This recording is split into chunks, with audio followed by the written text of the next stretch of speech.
Uncle Damien on the ones and twos. Check. We are good, and that means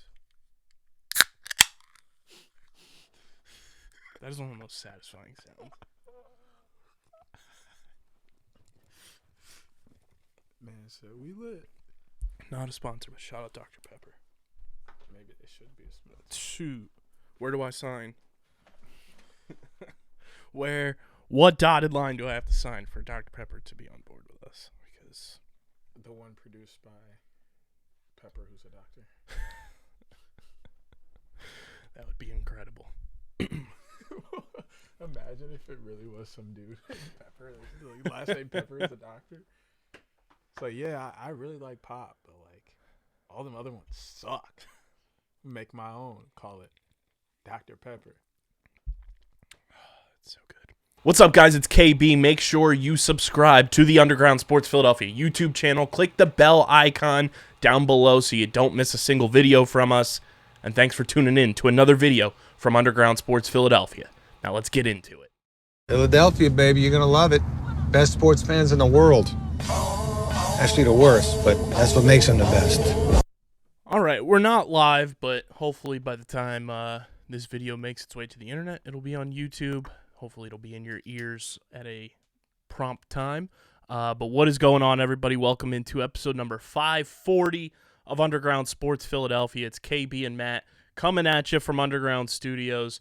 We've got a lot to dive into, from the Phils, the Union, the Sixers, and who would have thunk, Matt? Maybe, just maybe, the Flyers have a competent GM. Big Flyers trade goes down just yesterday as well, so we'll dive into Ivan Provorov getting traded during Pride Month to Ohio. Rip Bozo. But before we get started, make sure you guys are following us on the socials at Underground PHI, Twitter, Instagram, Facebook.com/UndergroundSportsPHI, and Twitch.tv/UndergroundSportsPHI. You can also follow Matt on Twitter at Matt Castorina. Follow me at KBIZZL311. Subscribe to the podcast feed, Apple Podcasts, Spotify, wherever you get your podcasts. We're there. Leave a 5-star rating and review. Goes a long way for helping this show continue to grow. Helps our entire podcast network continue to grow. So go subscribe wherever you get your podcasts. And subscribe to the Underground Sports Philadelphia YouTube channel. YouTube.com/@UndergroundSportsPhiladelphia. That's where you get full video episodes of this show twice a week. Every show on our network, you get clips, live streams, interviews, the whole 9 yards. If it's video content, it's going on our YouTube channel, youtube.com/@UndergroundSportsPhiladelphia.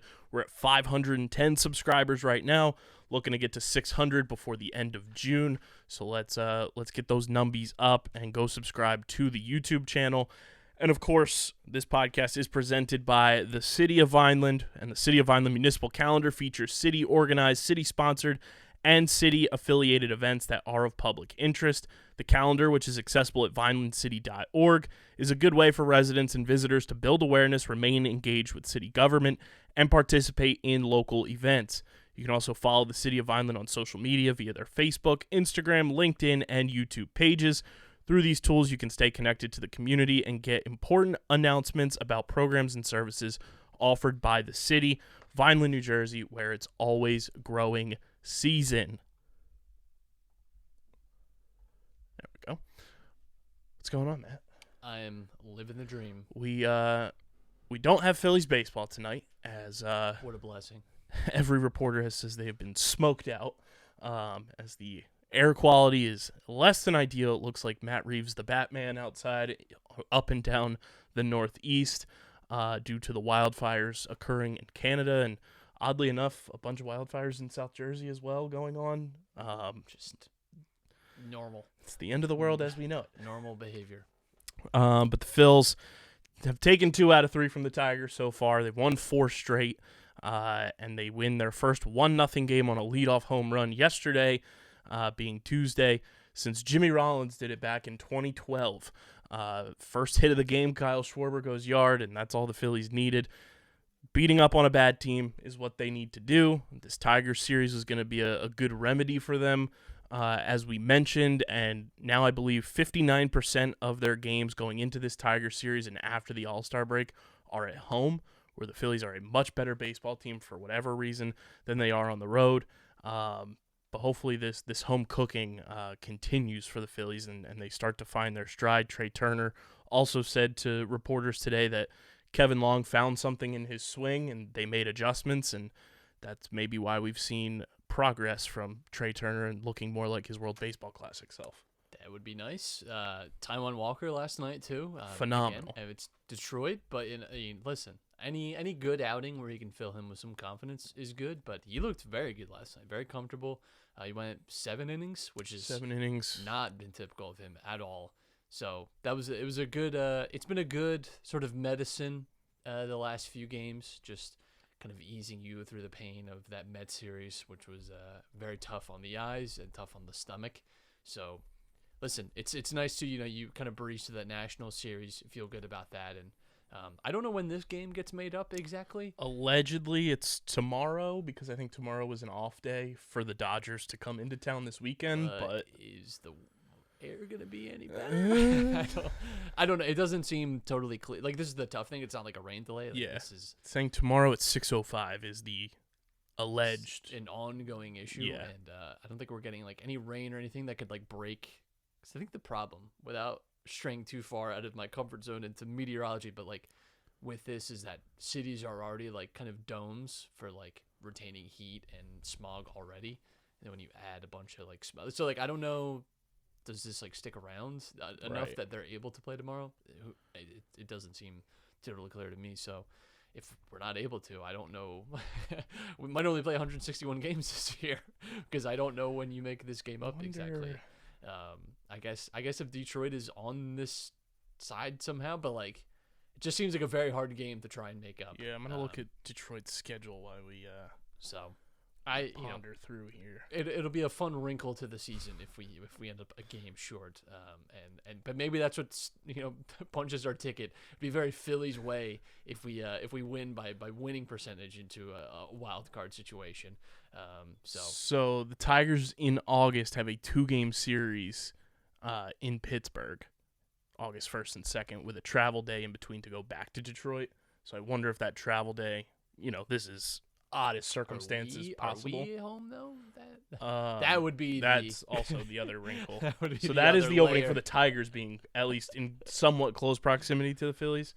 I feel like early August we are not at home. Phillies. I could be wrong about that, but I feel like early August we are away. Yeah, we are in Miami. Yeah. So, well, it was fun. Fun GG, wrinkle. no re. We are in Pittsburgh the week before.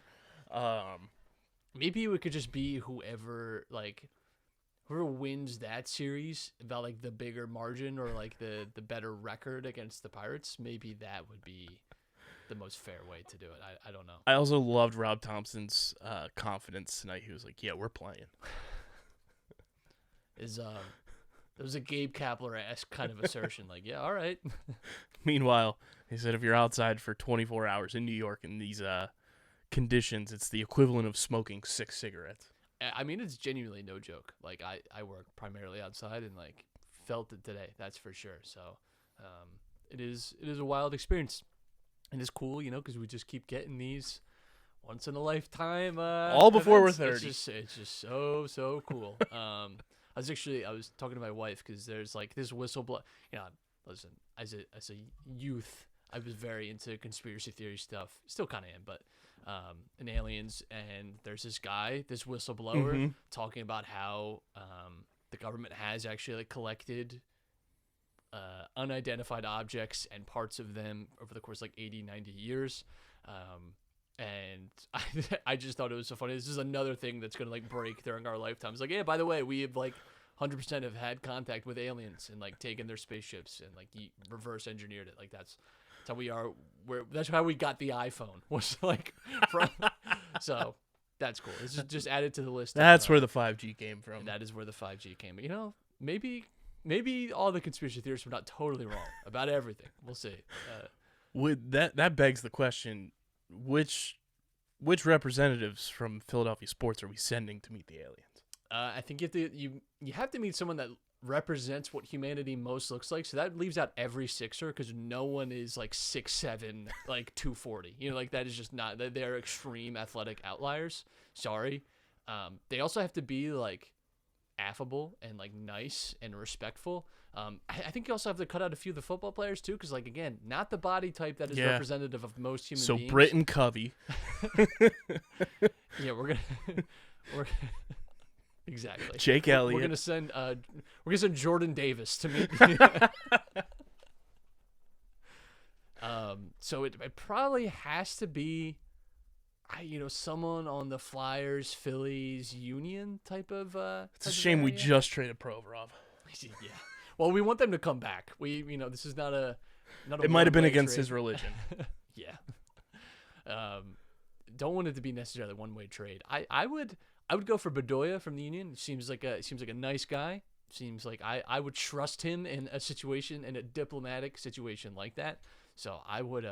This reminds me of that first take skit where it's like, the aliens are gonna destroy the Earth. You got one free throw. I'm choosing Andre Iguodala. I don't know what Philly athlete I would choose. If you couldn't choose a Sixer, I don't know who you like. Obviously, I was like, do we choose Mac McClung? But like, bring the dunk contest trophy. One non-Sixer Philly athlete to shoot a free throw to save the planet. It has to be someone that seems like they could be like not just good at their sport, but like like decent and like kind of averse to pressure. My instinct says Bryce Harper. Yeah. I don't know with his elbow situation as it is if he should be, but it's also the fate of the planet. So it's like high stakes. I'm gonna say this. I'm gonna say this because Alec Boehm, bringing this back to actual Phillies baseball discussion. Alec Boehm is one of our best hitters in with runners in scoring position. Is he a clutch hitter? It's true. Can he hit a free throw? I mean, he's lanky. He's got kind of the length of a basketball player. So I think just on form alone, he's probably already halfway to the basket on release point. So I think I might go Boehm even. I was gonna say I not like JT Boehm. Realmuto. Love him, but God, he is terrible in the clutch. So no shot. The only other person I could think of, simply because the video came out on draft day with him playing against Sirianni, Nolan Smith. Yeah. He had some handles, and you do get football players that a lot of times played basketball in high school because they're just like great athletes all around. Well, A.J. Brown hit 2 home runs yesterday during batting practice. Nice. Can he play first base? We'll find out. I mean, I would say it can't be worse, but it absolutely could. He then proceeded to tag Jason and Travis Kelce and said, "Remember when I told you I could hit 250? You believe me now?" I will. Don't take the Jordan route. Is all I'll say. Don't threaten me with a good time. But the Phillies kind of finding their groove, and it is very, very June of them to finally be ready to play this season. Taijuan Walker performing well was very much needed. Ranger Suarez pitched well in his last outing as well. Needed that from him. And I mean, Kyle Schwarber, welcome to June. Yeah, I mean, because he's got to start hitting well. Because I got to tell you, one of the worst defensive players I've ever seen, and we have had some absolute stinkers over the last few years. But he has been tough this year. We need to put him in like the Stranger Things, MK Ultra. Just like let him know it's June every month of the year. We need whatever that adrenochrome that the QAnon people think that all the worlds, which who knows, maybe they're right. I don't even know at this point. We need that for Bryce's elbow because him, like. We really need the DH cleared up in a lot more like tangible way, and like we really need is Bryce's elbow injury to be completely fine because like that is really I think holding this team back in a lot of ways because I love Schwarber to death but Christ alive, and I mean I don't know what happens next year even if whatever injury Bryce Harper picks up again where he can play but not play positionally, that's gonna be tough. So. Yeah, I would love if we could expedite some of that as soon as possible. But it does make me wonder about the rest of the season because Phillies are in a weird spot in that I think that's been underwhelming this year. Yet they're still in the wild card race, which I think is where we expected them to be. They did not have a good showing against the Mets, which is frustrating because that is going to be a team that you're going to be competing with for one of those 3 spots. Especially when the Mets are so bad this year.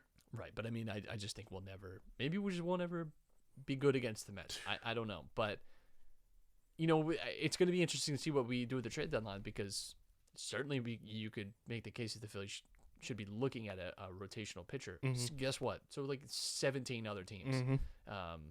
And I was ready to say, like, if you look back at all the guys that were acquired at the trade deadline last year, a lot of the pitchers, almost all of them are injured. Mm-hmm. So like the same teams that were hungry for pitching last season and paid like not premium prices, but like high-end prices for pitching because there was high demand last year. It's not going to be any different, any better this year. In fact, it's probably going to be even harder to get these guys.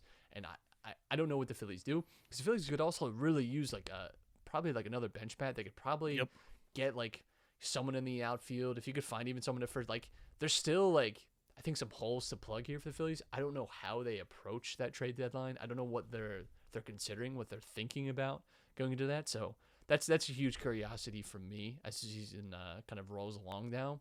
Because it just feels like we gain momentum right up to the All-Star break and to the trade deadline. But I think you've seen the holes in this team over the course of the season, and that the depth is not there. We've finally seen Trey Turner get moved out of those top spots, and I think that might in the long run do him some good. But Matt Gelb was talking this is the worst I think OBP of a top 2.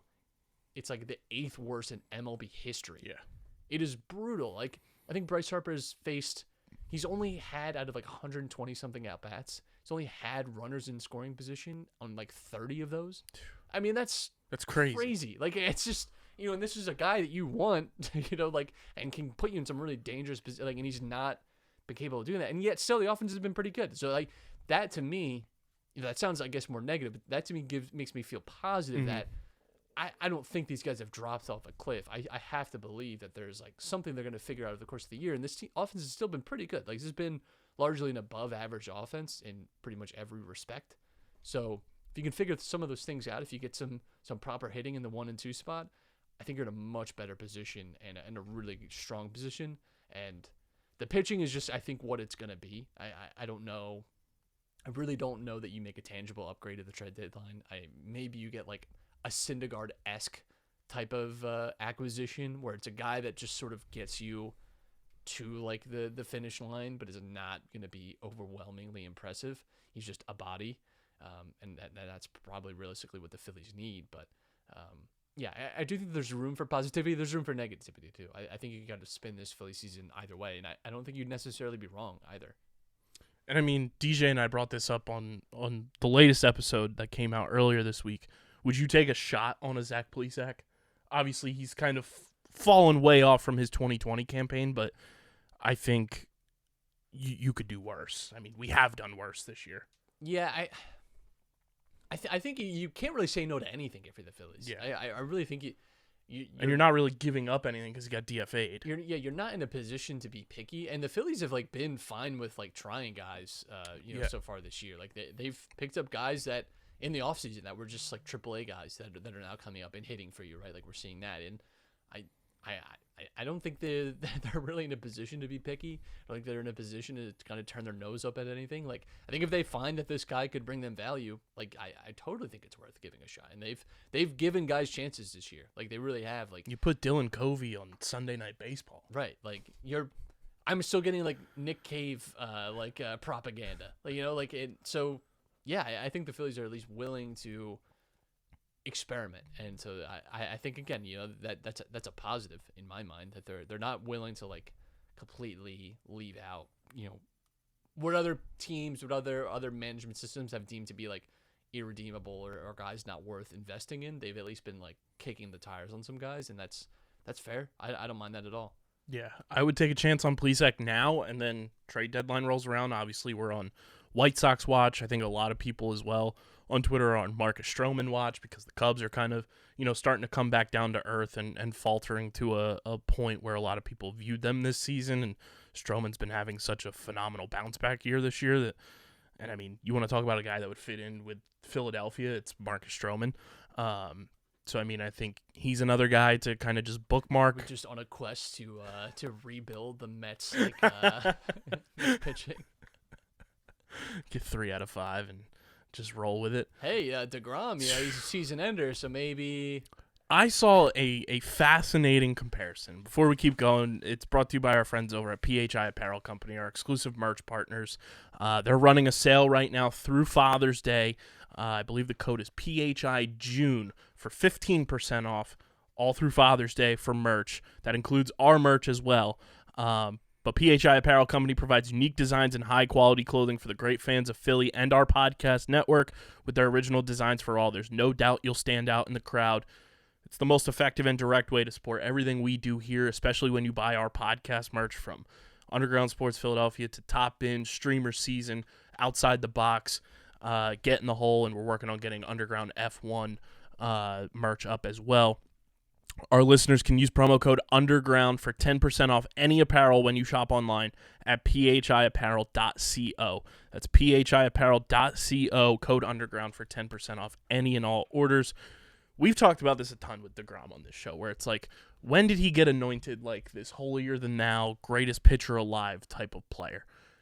Somebody made such a great comparison, and forgive me because I forget who it was, anointing Jacob DeGrom this era's Tim Lincecum. Yeah, Tim Lincecum achieved a lot more. Yeah. So I think that's actually maybe a little unfair to Tim Lincecum. Now, DeGrom probably had higher peak in terms of like actual performance, but Lincecum was also doing it on the biggest stage consistently, and would like turn it on for the playoffs especially, And won championships. and won multiple championships.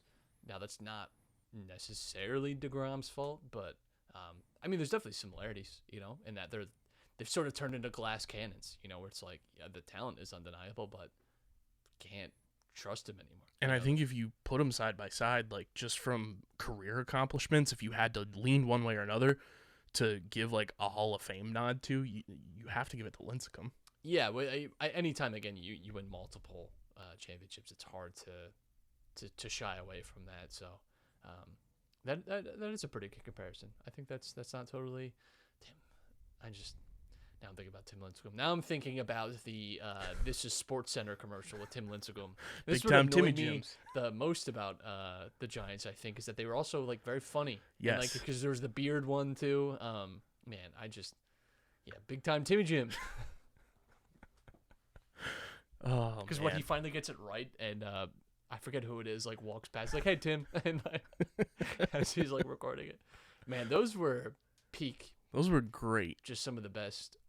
And honestly, I don't think I have ever seen a bad one.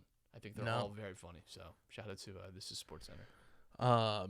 More Phillies discussion here, and it would be so good for our brand as All-Star voting is open.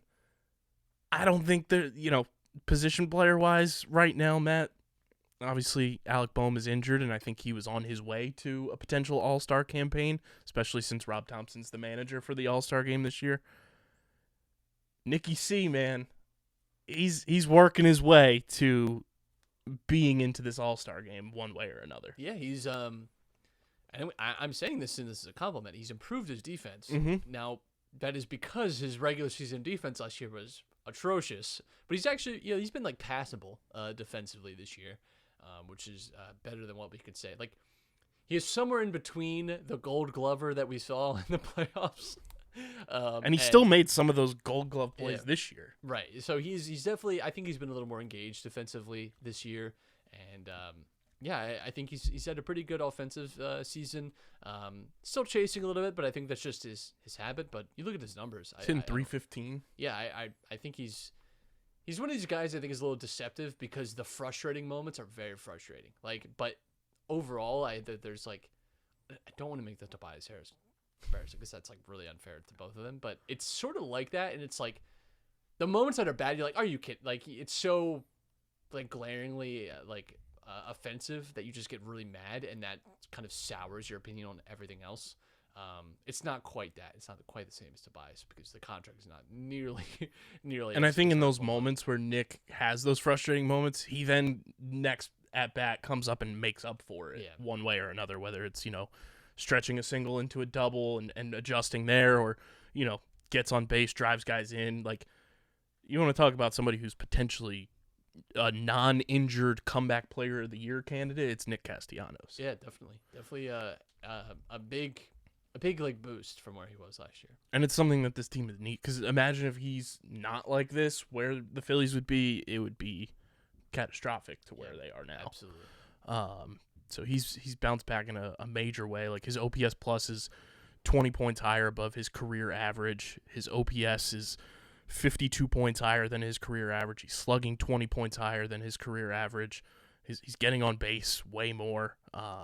He's been a huge catalyst to the Phillies staying above water during the first 2 months of the season, which is massive. And, I mean, he's got 7 home runs this year. I forget how many he hit last year.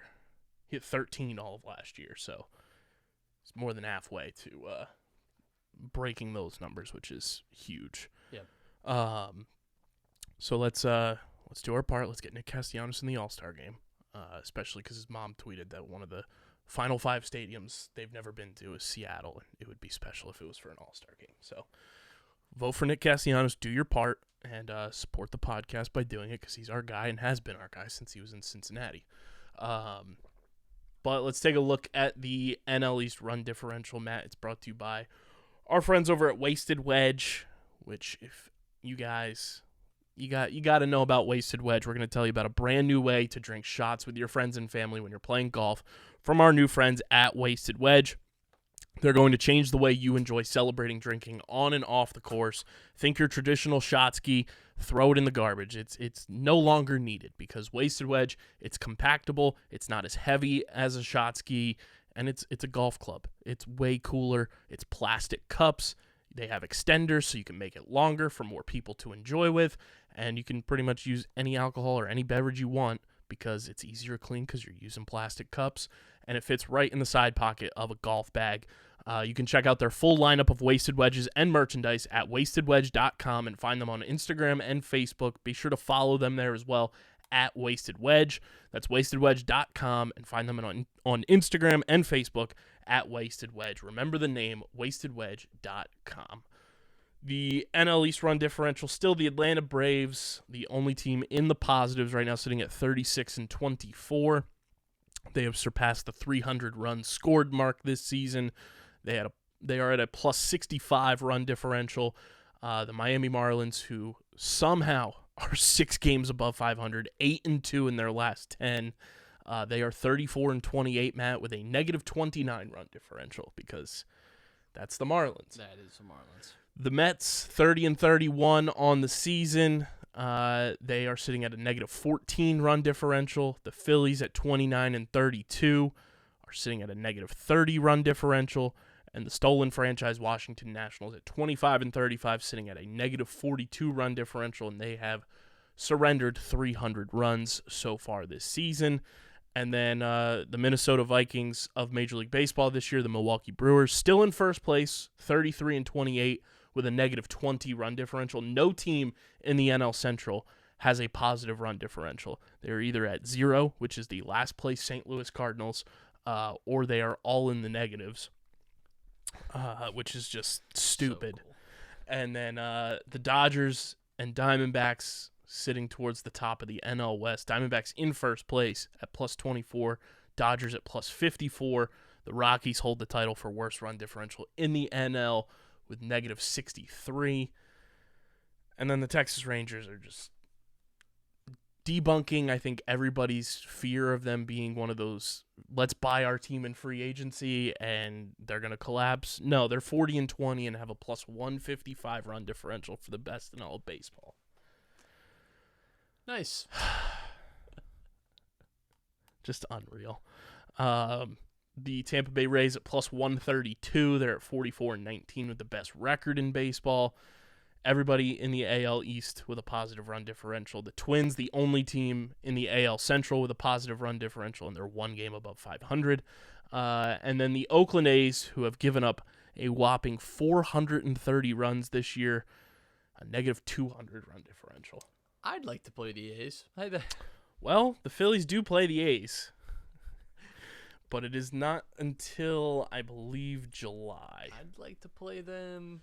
I don't know. How many games are left in the season? Can we play them for the rest of the schedule? Actually, we play the A's not this weekend, but next weekend. We're in Oakland, so T-Mac and hopefully John Kruk get to hang out with the Possum. I would like to. I would really like to. I think just play the A's about 38 more times. I think that's a reasonable number. It is a Friday to Sunday series against the A's, so that would be nice to be able to handle that, because after hopefully this Tigers game gets played, the Phillies welcome the Dodgers to town for 3. Then they go on the road to play 4 against the Diamondbacks, 3 against the A's, before coming home, Matt, to another showdown with the NL East of the Atlanta Braves and the New York Mets at home. Well, it's really the Mets series, I think, again, that is high priority for me personally, which is tough to say, but just the truth. So it's going to be fun. It's going to be fun. It's going to be something.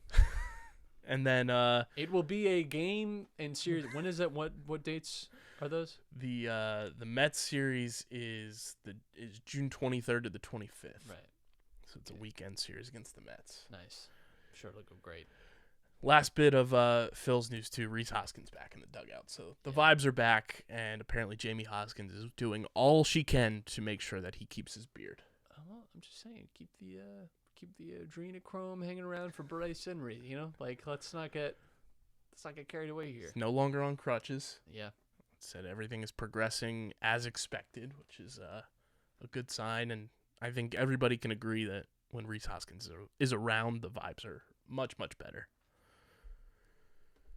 So hopefully the Phils get to play soon. But let's keep it pushing and talk about, for the first time in a long time, the Philadelphia Flyers. It's brought to you by our friends at Kenwood Beer, who just did a full-blown rebrand of their logo. Go check it out on their social media pages. It looks awesome.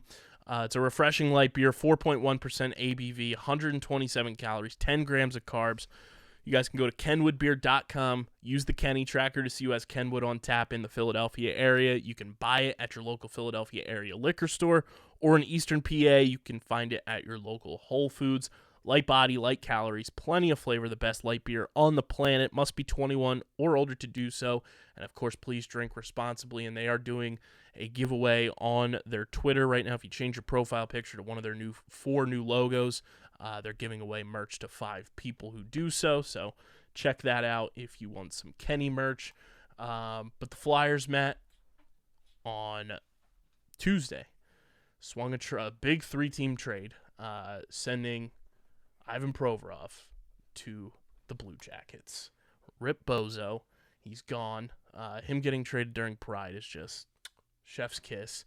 But the Flyers received goalie Cal Peterson, defenseman Sean Walker, Swedish defenseman prospect Helge Grans, a 2024 second-round draft pick from the Kings, the 22nd overall pick in this month's NHL draft from Columbus, and a conditional 2024 second-round pick as well. Along with Provorov to the Blue Jackets, the Flyers sent Kevin Connaughton and Hayden Hodgson to the Kings, and the Kings will retain 30% of Provorov's salary. And next season, Provorov, he'll be in year 5 of a 6-year, $40.5 million deal. I see this as an absolute win for a team that's looking to rebuild. Yeah, it feels like maybe a process we should have started, I don't know, 8 years ago.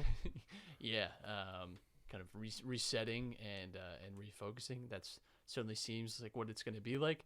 It is hilarious that there's a kind of a generational prospect in this draft that they just didn't tank for, and we're again just circling the drain all season, constantly trying to find their way to the edge of the counter, and should have just flushed themselves constantly. So that's been the frustrating thing with the Flyers over the last 2 or 3 seasons, is that they've just not done those things and not just sort of leaned into the hard curve.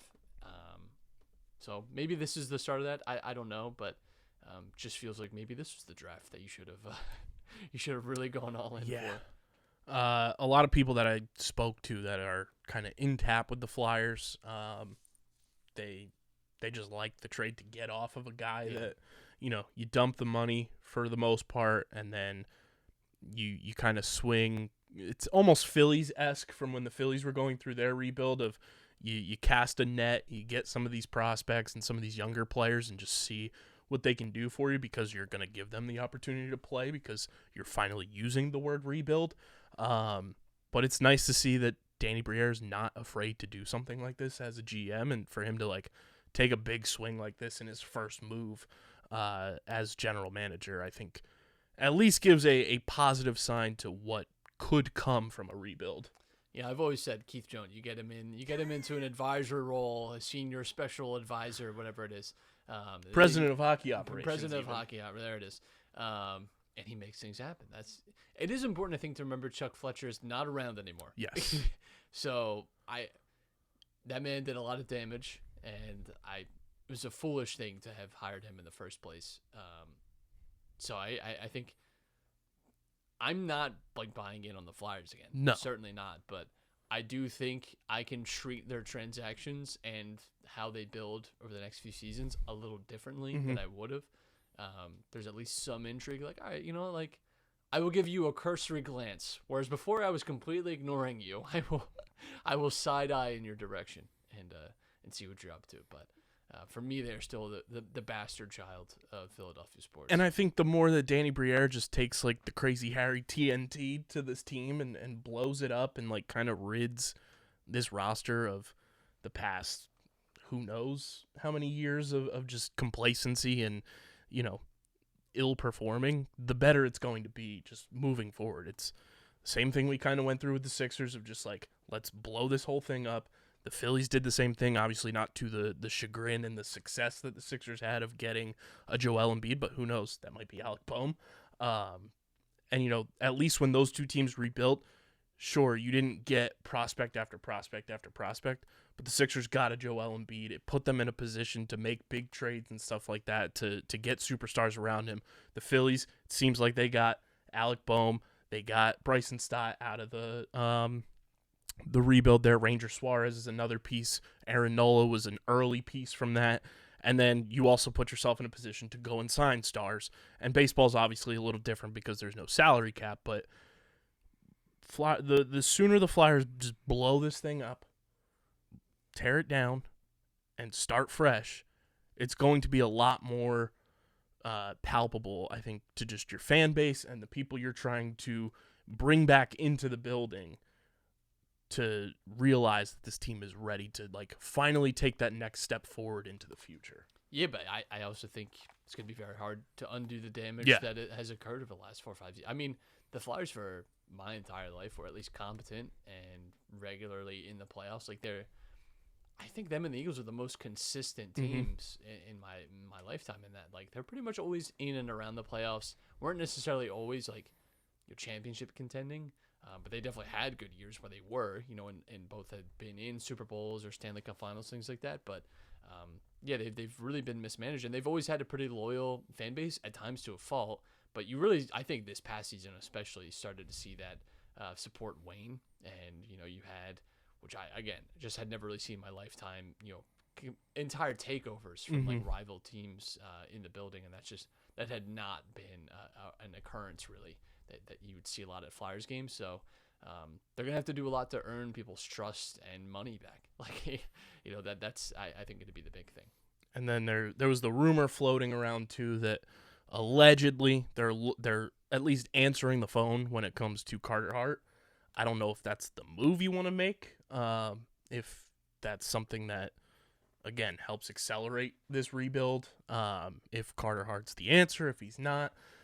He's had ups, he's had downs, but apparently it's one of those things where, you know, you don't have to be right on your phone waiting for a Carter Hart trade to happen. It might not happen at all, but Danny Briere said, you know, on something like that, we have to at least listen because of the position we're in. Yeah, absolutely. Which, again, a positive from somebody who's not Chuck Fletcher and is willing to just do whatever it takes. Doesn't look like 3 walruses packed into a human suit. Yeah. And who knows, maybe it was Danny Briere all along, was the former Flyer that was needed to be in the building running the machine. So, T's and P's to Ivan Provorov, and it's also very hilarious that the day he gets traded is when he proposes to his girlfriend.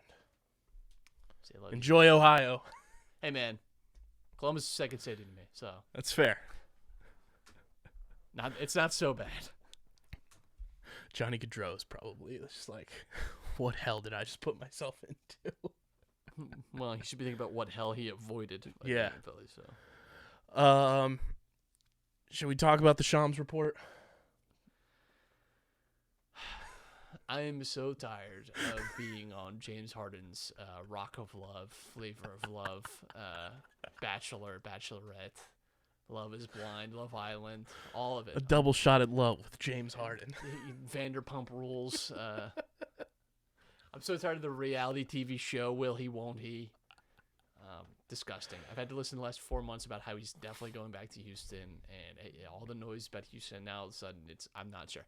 However, and I don't remember the person's name, but someone broke it on Twitter that they were out at dinner and overheard Tobias Harris's agent, which is his father, dad. by the way. I think it was the Go to the Phones from Crossing Broad. Talking about Tobias Harris being traded and that James is staying. Who knows if that is true? I have no idea. But that has certainly, I think, influenced and poisoned the mind of many a Sixer fan. But if James Harden is in between, if he feels really conflicted, maybe who knows? It's impossible to say. I don't know what Houston would necessarily want with James Harden, at least without any other moves being made. Like as it is, I still think it's a pretty raw roster that is probably like 2 years away. And I just don't know that James is like, that's the timeline for him. Outside of like, hey, maybe he just wants to get paid and hang out in a place he loves.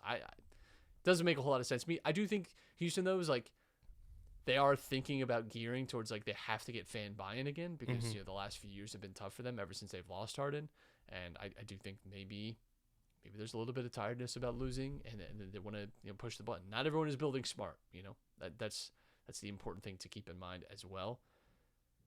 As far as like Tobias Harris, who knows? Like I think really we'll have to wait till draft night. That has historically been, especially with Daryl Morey. Like we've seen pretty much every draft night with Morey, some kind of move, some kind of like big swing or some kind of like contract, like kind of dump move. Like we saw that with Horford, right? Like, so we'll see. They even did it last year. We get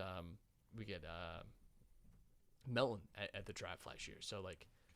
Every year at the draft, pretty much under Morey, we have done something of note. Not even just like a on the margins move, like pretty decent, addition to the starting lineup or like a core rotation. So I'm curious to see if that happens. But as far as Harden, God alone knows. I had resigned myself to him leaving just because that's all we heard, starting in like February. So it's kind of hard for me to imagine him saying, but I do think. In a strange way, I think it probably is the best outcome for the Sixers because him leaving puts you in a much more challenging position where a Tobias trade is much more important and like puts you in a much harder spot. But I honestly, I don't know that I want to run it back with this team, but that may just be like the smartest option at this point too. Like you've gone out and got Nick Nurse. That is a coach that is going to maximize talent. That seems like you don't want to be seeing talent walk out the door. Like as mixed bag as James Harden has been, mostly in the playoffs, really. For the regular season, he's been a good addition and has been a guy that has like gotten this team in a good way. And I think under Nick Nurse, like if you run mostly this roster back, we'll see what additions and subtractions we make. But I think this is still a team that could probably win like 56, 57 games in the regular season, which could be important. Like having home court advantage could be crucial again. So I don't know. I don't know where they go. I don't know where James goes, but I would be surprised just because of what we've heard of the last few months if he is in Philly again. What we do know is we have 3 locked-in players for next season. It's the core: Joel Embiid, Tyrese Maxey, and Daniel House. Yeah, and I mean you're going to start getting, at least discussion about Maxey and a contract extension, probably starting this year. So. That'll be something I think throughout the season that will bubble up. So Sixers have a lot to sort of focus on. So, and then before we started recording, apparently the Phoenix Suns are waiving Chris Paul. Shocking. Apparently it's like part of the new CBA and like how things are potentially going to shake out, but they might they're working on potentially either a trade or adjusting his contract, or they're going to waive him and then re-sign him in free agency. It's a weird thing, but apparently Chris Paul is getting waived by the Phoenix Suns. He's the president of the players union, so I have to imagine there might be maybe he's aware of better than most people would be about CBA loopholes and things like that. So. Well, it would be all-time comedy, too, if Chris Paul signs a one-year deal with the Lakers. David Stern just rolling over. Unbelievable.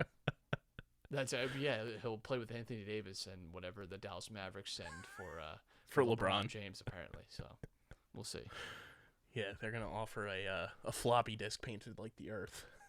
Yeah, they're going to it's a signed piece of paper from Mark Cuban saying thanks. Unreal. Let's talk some Philadelphia Union. It's gonna be it's a VPN service. It's brought to you by our friends at Tomahawk Shades, the best small batch eyewear in the game. You gotta protect your eyes when you're watching your favorite sports teams with their blue light plus glasses. If you're outside, their sunglasses are the best in the game, and they are a fraction of the price of the big eyewear brands. You guys can go to tomahawkshades.com, use code USP for 25% off your entire order from our friends at Tomahawk Shades at tomahawkshades.com, code USP for 25% off your order. Matt, the Union, third place, 1 point back of Nashville in the East. Their next match coming up on Saturday against San Jose out on the West Coast. But the big MLS news as well is that Lionel Messi's kind of a coward and waiting to come to the MLS after his new squad plays the Union. Yeah. It's just so everyone is aware. Do not buy tickets. And this is not even just a Philly thing. Do not buy tickets when your team is hosting Inter Miami or planning a trip to Miami in the hopes of seeing Messi. You're not going to see him till like August. I'm just you do not want to spend like a few $100s thinking that you're going to see this player, and you're not going to see him for a while still. So that is the important thing to keep in mind. But yeah, I mean, it is definitely a big day in MLS in terms of just stature of a player and his history. So it is very Beckham-esque, in terms of like this big name, very well known, obviously probably the most famous athletes in the world. Yeah, I mean, it's a big move. He's getting a lot of incentives. The league even, there'd been a lot of rumors that, the entire MLS was going to be subsidizing the cost of him in some way, because there's an understanding that with him in the league, sort of, let's say, a rising tide raises all ships type of mentality, that he would make it that much more popular, that it would offset and improve any costs that they paid. He's getting a cut of Apple TV subscriptions. He's getting a cut of Adidas shirt sales from Inter Miami. He's getting a similar Beckham ownership option, which could be big too, because MLS team prices are only going up and up and up. The San Diego expansion team is costing $500 million. You have to there's MLS teams now being valued at well over $1 billion. They just said that with the Messi signing, Inter Miami's valuation is around $1 billion. Yeah. So and again, it's hilarious too, because Beckham got that ownership option, and then was part of the ownership group for Inter Miami, and now it's sort of a cycle along. But so yeah, it's a big move, and I think it's going to create a lot of buzz. But for our Union, it's good, because this Inter Miami team sucks, and they're not even going to make the playoffs, which is fascinating. But you're at least going to get to see him play. Certainly not in Philly. We'll talk about that next year. But yeah, another nice win at the weekend. Another shutout as well. This team is really, I think, started to find its gear, which is fantastic news. When you look back on the March days and how glum it was, I think this team has certainly turned a corner, and they're looking a lot better. And I mean, they've playing. Not only have the results been good, I think the play has been good. Mm-hmm. I think you've definitely seen a little bit more sharpness. Definitely seen more threat and directness under goal. Ura's definitely had a good last couple weeks as well. So I think the Union are trending in a very, very positive direction. I'm very happy with kind of the path they're on now. 3 shutouts in their last 4 matches, and this comes from John Brennan, who is the founder and CEO of AC Momento, and Joe Pompliano tweeted it. Matt, it is currently cheaper to go to Game 3 of the NBA Finals in Miami, costing you $416, than Lionel Messi's potential Inter-Miami debut against Cruz Azul, which is going to cost you $482, which he says Messi's arrival is a game changer for MLS. Yeah, I mean, the Union are playing well, and like we mentioned at the beginning of the month, too, like, this June stretch for the Union is pivotal for them just climbing the table because it's beatable opponents for who they're playing. I think San Jose might be the standings-wise best team that they're playing this month, so they can take care of business out west, come back home, and handle things on the East Coast again against Orlando City and then against Inter Miami, going into a much tougher July schedule. They could find themselves in second or pretty close to that first place, top of the table with Cincinnati. Yeah, I think the frustration is that, this is the kind of the team that we expected them to be.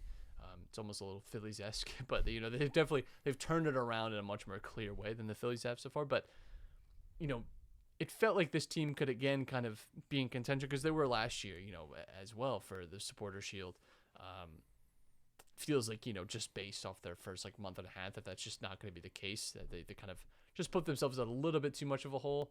It's not impossible, of course. They can make up this ground, but I think that's the frustrating thing is that this feels like the team that we should have gotten. But again, when there are pros and cons, I think, to having very little turnover within a squad. I think sometimes you look at that and you realize it's great because you're going to obviously have everyone back together. Everyone understands their role very well. Everyone is comfortable with each other, but teams have a better idea of how to work around you. And sometimes having that extra competition really helps.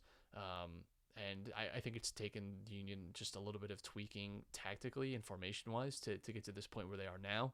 And, it's fine that it took a little bit as long as you're playing your best stuff, into September and October. Because that's where it ultimately matters. Sure, getting a top seed, getting a Supporter Shield would be great. But I think for me, I would definitely trade that in to know that you could get back to, say MLS Cup this year. Mm-hmm. That is just as important as a focus. So hopefully that's the path that they put themselves on. And there's no Gareth Bale to ruin our lives. There's no Gareth Bale, but we'll see. I mean, I'm not ruling anything out at this point. And I mean, the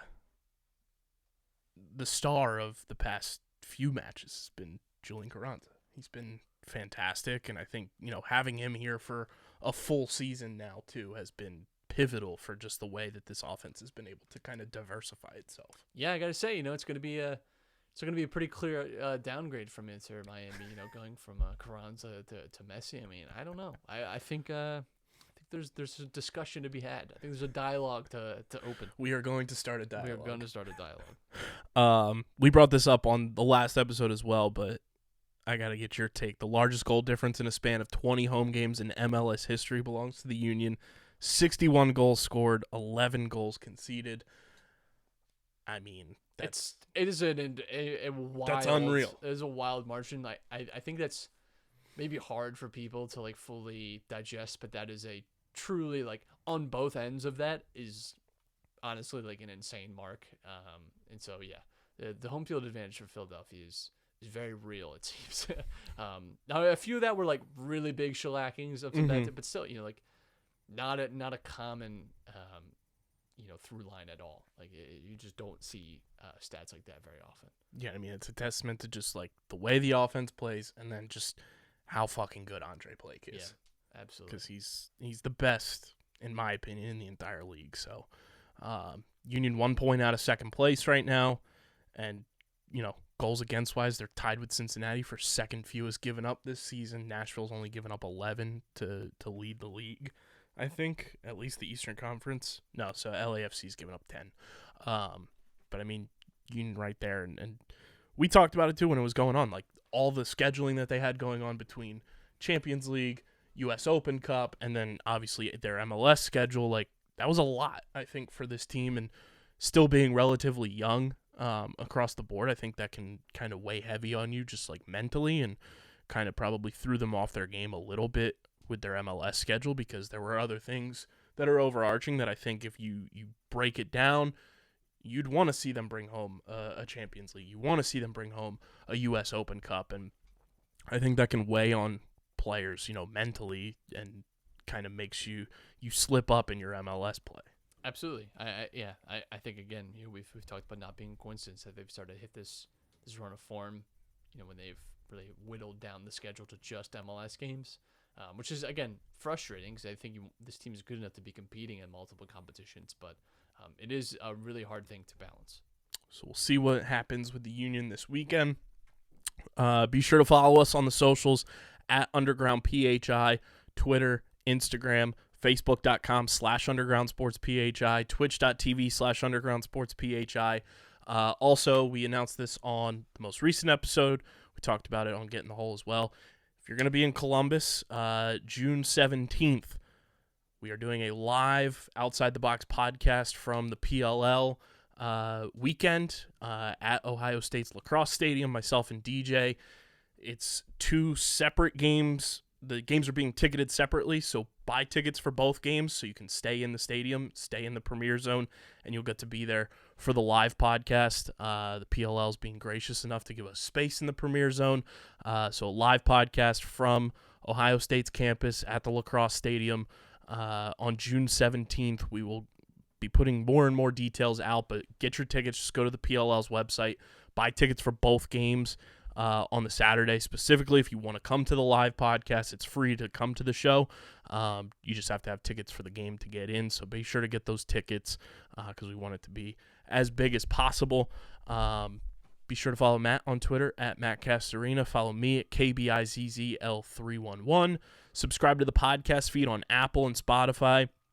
Leave a 5-star rating and review. Goes a long way for helping this show continue to grow, helps more people find Underground Sports Philadelphia. And, of course, subscribe to the YouTube channel, youtube.com/@UndergroundSportsPhiladelphia. That's where you get full video episodes of this show twice a week, and every show on our network, plus any video content we're pumping out goes on our YouTube channel. So go subscribe. Trying to get to 600 subscribers before the end of June. We're at 510 right now, so let's pick up the pace and go subscribe to the YouTube channel. Also, big thank you to Security 21 Security Systems and Paul J. Gillespie Incorporated for their continued support of this podcast. And this show is presented by the City of Vineland, and whether you're a company looking to expand, relocate, or are a new business startup, selecting the right location is critical to your success. Vineland, New Jersey offers both an affordable business location and an excellent quality of life. The city's Economic Development Department is a one-stop source for moving your project through the development and approval process. Their goal is to make this process as smooth as possible and to provide the fastest turnaround times in the region. If you're considering potential locations for your operation, contact the Vineland Economic Development Team at 856-794-4100. That's 856-794-4100. Vineland, New Jersey, where it's always growing season. This has been episode number 540 of Underground Sports Philadelphia. For Matt, I'm KB. Till next time, we're getting the heck up out of here, and we are signing off. Peace.